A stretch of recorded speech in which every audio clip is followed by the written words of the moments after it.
Mardi 11 janvier 2022. C'est du bar des maraîchers que je commence à écrire ce soir à 17h29. Depuis combien d'années n'ai-je plus écrit ici? Je ne sais plus. Je sais que j'y suis retourné parfois, après la séparation aussi, mais si peu. J'ai retrouvé mon coin près du placard à balai, mais il n'y a plus de placard à balai depuis fort longtemps. Sinon, rien n'a vraiment changé. Un ou deux tableaux de déplacés, mais c'est tout. Et ça fume allègrement dans le bar. Quel plaisir. C'est une heure où il n'y a personne. Nous sommes quatre, plus le patron.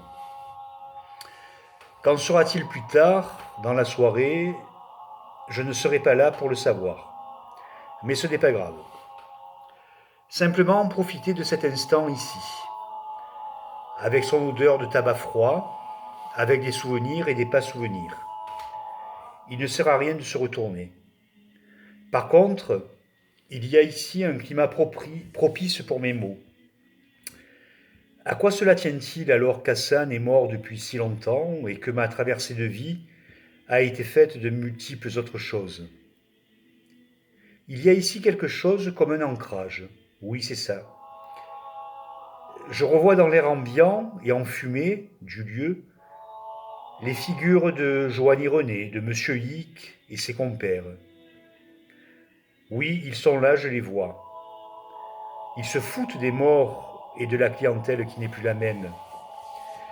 Ils sont les gardiens du lieu, comme les fresques peintes par Serge et qui sont toujours là.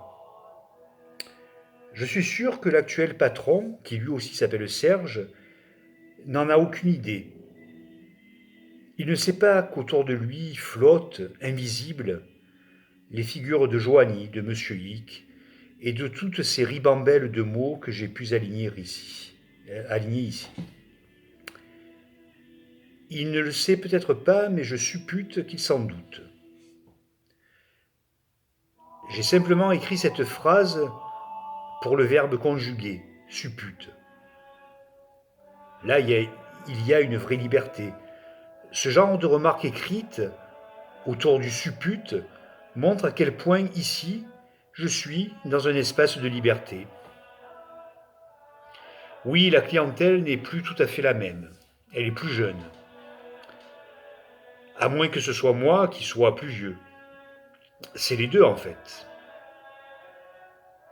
Mais le bar commence à se remplir, à s'animer. À 17h52, nous sommes 11 plus le patron. Non, 12. Un client entre. C'est ici que j'ai écrit. C'est ici et ailleurs que j'écrirai.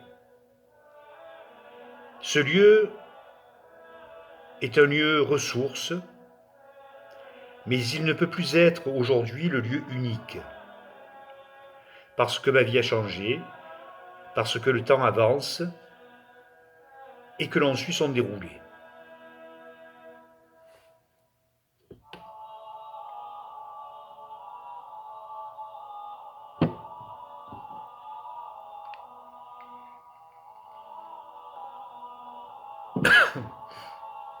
Ici, ce fut la période avant d'être papa.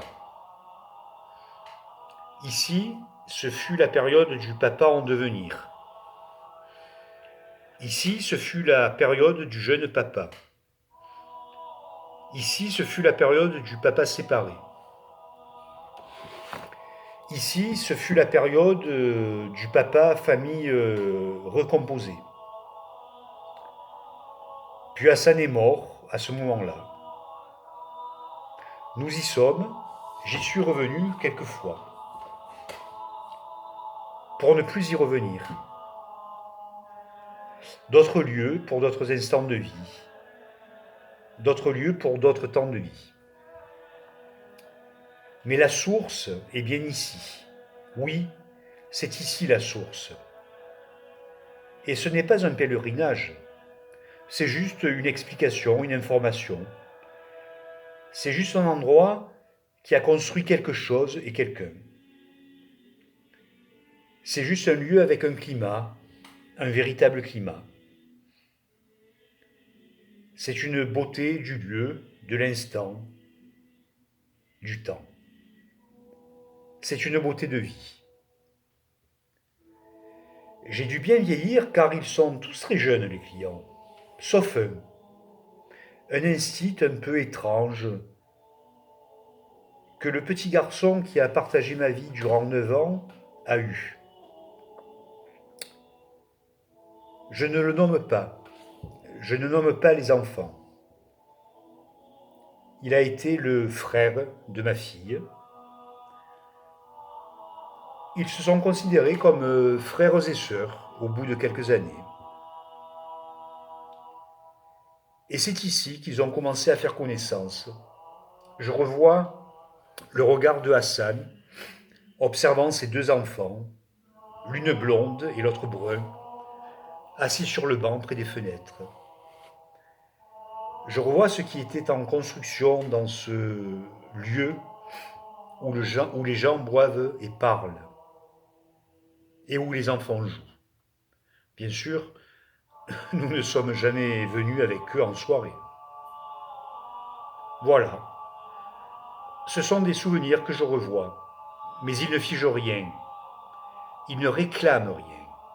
Ils reviennent, remontent, parce que je suis assis ici, mais ils ne réclament rien. Ils ne font aucune quête.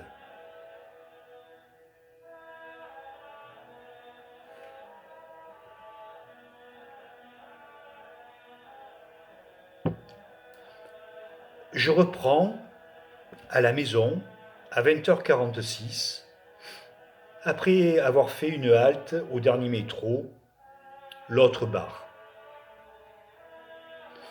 Il y avait Claude, Françoise et Polo.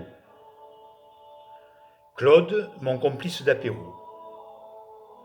Françoise, connue, puis inconnue, nous avons reconnecté les connaissances de théâtre et l'histoire ancienne qui nous lie. Et puis Polo. Polo, ancien activiste du FLNC, qui déclame les poèmes de Aragon comme s'il n'avait fait que ça dans sa vie. Polo, qui a soudain déclamé un poème improvisé après ce que je disais de la belle âme et de l'initiative du jour de l'an, sous ton balcon. Polo a improvisé un poème partagé à l'instant sur ma chaîne. Polo a fait de ce temps et de cet instant un moment d'éternité, simplement par joie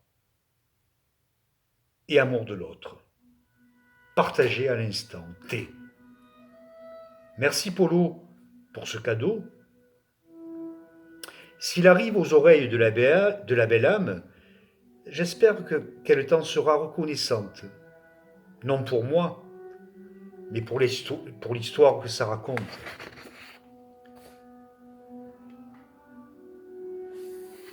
Je suis passé des maraîchers tout seul au dernier métro en compagnie de Françoise, Claude et Polo. J'ai passé un beau moment. J'ai vu des visages s'éclairer et rire. J'ai vu mon visage s'éclairer et rire. Même si l'alcool nous y a un peu aidés. Mais peu importe. Ce qui compte, c'est ce temps de partage, ce temps d'amour revendiqué. Ce ne fut rien d'autre qu'une belle soirée. Et je vous y convoque en vous lisant.